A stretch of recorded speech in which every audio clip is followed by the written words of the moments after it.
Le groupe de Rick la voit d'abord comme un élément étranger, potentiellement dangereux.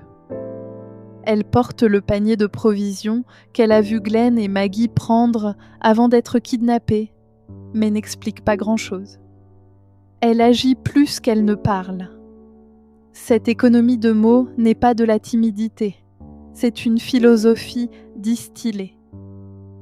Wittgenstein a dit que ce dont on ne peut parler, il faut le taire. Michonne comprend que certaines vérités sont performatives. La plupart des choses que nous disons sont des béquilles pour éviter le silence. Michonne a embrassé le silence. Elle en a fait sa maison. Mais elle agit. Elle sauve Herschel des zombies dans la cour de la prison.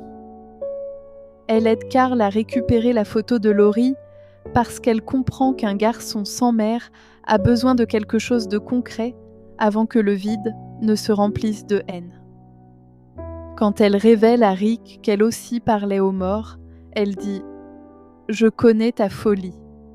Elle est cousine de la mienne. » Quand Merle tente de la tuer puis s'excuse, Michonne reste silencieuse. Non parce qu'elle est incapable de pardonner, mais parce que le pardon n'est pas quelque chose qui se verbalise facilement. C'est quelque chose qu'on démontre en ne tuant pas quelqu'un quand on en a l'opportunité. Quand Merle la kidnappe pour la livrer au gouverneur, puis change d'avis en la libérant, Michonne tente de le convaincre de revenir.